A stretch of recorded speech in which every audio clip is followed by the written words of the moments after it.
In 1441, 12 Africans were kidnapped by some Portuguese explorers. Nobody would have thought that this capturing would take the form of one of the most horrendous crimes ever inflicted on humanity. This was the beginning of the infamous slave trade. In the years that followed, millions of Africans were transported to Europe and its American colonies. Slave trade has been a terrifying reality to this world for ages, existing in different forms across empires and dynasties. The practice essentially reduced people to mere objects of no significance that exploited them to the point of no return. Among the various systems of slavery, the Atlantic slave trade stands out as one of the most significant. Established by European nations to supply labor for their American colonies, this trade forcibly removed about 12 million people from Africa and subjected them to dangerous journeys across the Atlantic Ocean, out of whom more than 1.5 million lost their lives during the journey itself, which goes on to show the subhuman treatment they were given from the very beginning. Those who survived faced a life of servitude, and their descendants continued to suffer under this system. However, many stories about the horrors of Atlantic slavery focus only on what the Europeans did, and rather rightfully portray them as the sole decision-makers in this history. What most people don't know is that this dark chapter of history had the Africans not only as the victims, but also as the perpetrators. While millions of people were enslaved, many people from African nobility and religious high positions benefited a lot out of it. It happened to the extent that whole cities were raided to acquire more slaves, and people at the top protected this practice to the best of their abilities. In this video, we delve deeper into the experiences of those affected by slavery and how Africa itself was heinously involved in the slave trade. The Atlantic slave trade was a complex system that heavily depended on West Africa, which played a crucial role in this tragic practice. Before Europeans arrived, slavery existed in different forms across the continent, like the Ghanaian Empire, which had a prominent presence of the slave trade. However, the growing demand for labor in the Americas changed everything. This demand turned the existing systems of slavery into a massive operation that devastated countless West African communities. Families were torn apart, and entire societies were disrupted as people were captured and sold into slavery. The impact of this trade was profound, leaving lasting scars on West Africa. West African leaders and traders were key players in the slave trade. They engaged with European merchants, exchanging slaves for goods such as textiles, alcohol, and firearms. This exchange not only fueled local economies but also intensified the existing slave trade networks. When the Kingdom of Congo made contact with the Portuguese in 1483, it was not expected that their king, Alfonso I, would begin slave trading with them. His reason was quite simple. He had acquired too many slaves for his use in his conquests of other kingdoms. In fact, he made the Portuguese accept his legal framework of slavery in 1526 that governed how one could be enslaved and how the documentation was supposed to protect the wrongly enslaved people. The impact of this trade was profound. While some African leaders benefited economically from selling enslaved people, the overall population suffered greatly.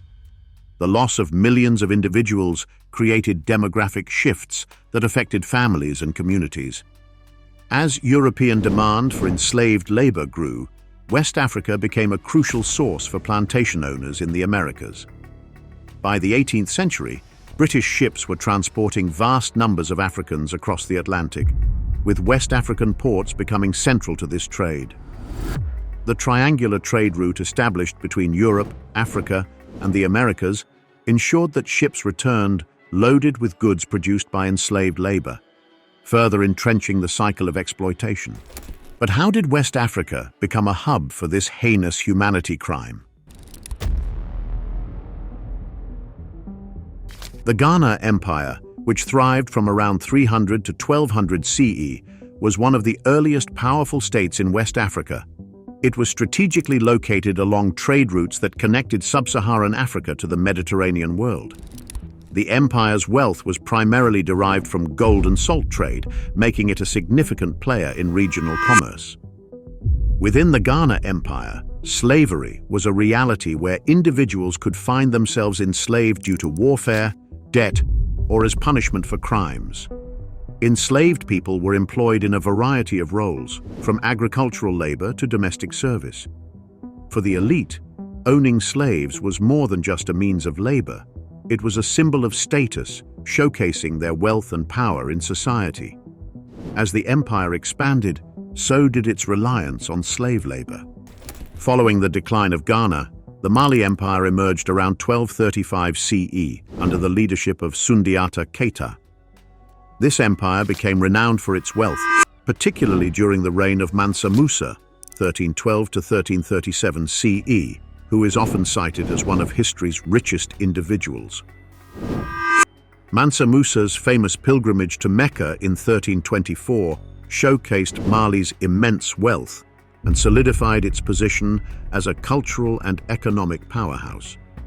In contrast to the chattel slavery later seen in the Americas, slavery in Mali allowed for some social mobility. Slaves there could rise through ranks, sometimes even becoming influential figures or military leaders. However, slavery remained integral to Mali's economy, with the slaves' engagement in agriculture, mining, and domestic work.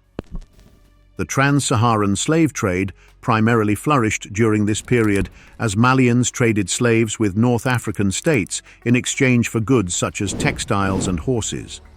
Estimates suggest that by the late medieval period, thousands of slaves were transported across the Sahara annually. The decline of the Mali Empire around 1600 CE led to increased slave raiding across West Africa. As political structures weakened, communities frequently raided each other for captives to sell into slavery.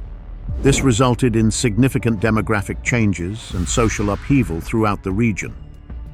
Apart from Western Africa, slavery had deep roots in Central Africa as well, particularly in what is now known as Angola and the Democratic Republic of Congo. Alfonso I, who ruled from 1506 to 1543 CE as King of Congo, initially sought to establish strong ties with Portugal through trade. However, his reign coincided with an increasing demand for slaves by European powers. Alfonso I attempted to regulate the slave trade within his kingdom by implementing laws that restricted exports of slaves while promoting Christianity among his people. Despite his efforts to control this practice, he faced immense pressure from Portuguese traders eager to exploit local resources and labor. Under Alfonso's rule, Congo experienced significant cultural exchanges with Europe.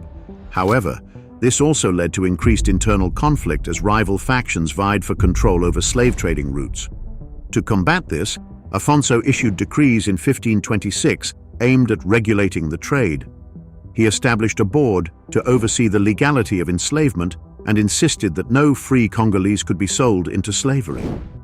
Alfonso also threatened to halt the slave trade altogether if Portugal did not intervene to curb the actions of unscrupulous merchants who were illegally capturing his people. Despite his efforts, Alfonso faced challenges from both Portuguese traders and local nobility who sought to bypass his authority. He implemented tolls on trade routes and worked to keep roads open for legitimate commerce, striving to maintain his kingdom's dominance in the slave trade while protecting his people from exploitation. By the end of his reign, Congo had become embroiled in a cycle of violence fueled by European demand for slaves. In the late 18th century, the British abolition movement gained momentum, driven by humanitarian concerns and political activism. The Abolition of the Slave Trade Act was passed in 1807, making it illegal for British citizens to engage in the slave trade. Following this victory, Britain sought to enforce its anti-slavery stance through various means, including military and diplomatic efforts. Britain made approximately 45 treaties with African rulers to stop the slave trade at its source. These agreements often involved negotiations where British officials promised protection against aggressive slave-trading kingdoms such as the Ashanti Empire.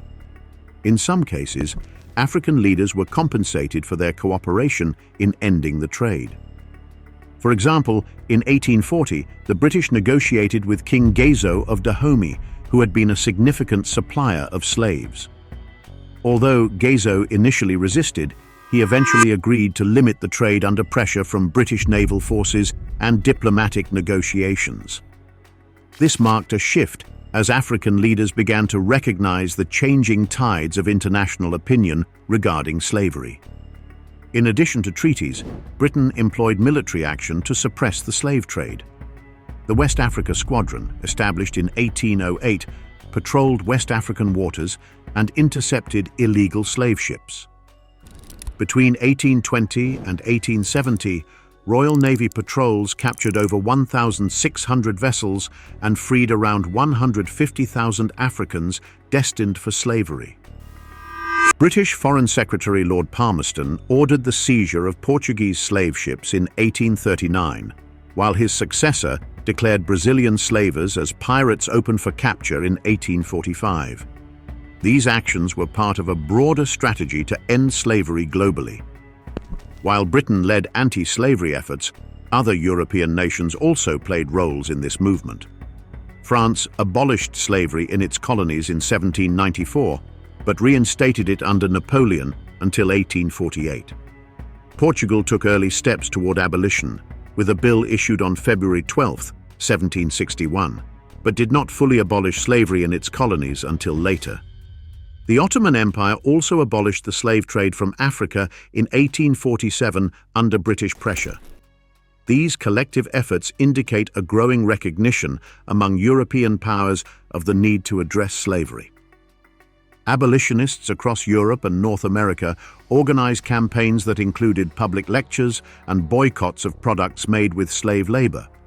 Notable figures like David Livingstone raised awareness about slavery's horrors through writings and expeditions into Africa.